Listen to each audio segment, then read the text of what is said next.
আপনাদের মাঝে কিছু মুসলমান আছে, যে মুসলমানদের মাঝে একটা খারাপ স্বভাব আছে।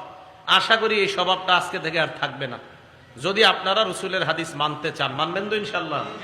আচ্ছা, নবীজি বলেন কিয়ামত ততক্ষণ সংগঠিত হবে না যতক্ষণ আমার উম্মতের একদল মুশরিকদের সাথে মিলিত না হবে, আর যতক্ষণ তারা পূজায় লিপ্ত না হবে ততক্ষণ কিয়ামত সংগঠিত হবে না।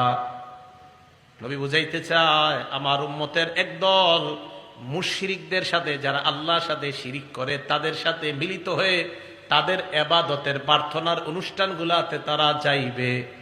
এই জামানায় আমরা যদি দেখি আমাদের কোন মুসলমান যারা আল্লাহর সাথে শিরিক করে, অন্য কোন ধর্মের বিরুদ্ধে আমরা না, সমস্ত ধর্মকে শ্রদ্ধা করি, তবে মুসলমানদের ধর্মের আলাদা নিয়ম আছে না নাই?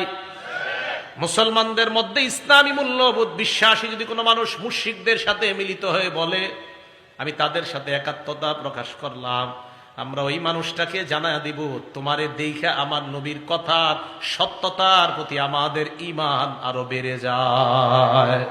আর নবী বলছে তোমার মতো একদল লোক মুশরিকদের সাথে মিলা পূজার অনুষ্ঠানে যাইবা আর তাদের প্রার্থনার অনুষ্ঠানে যাইবা।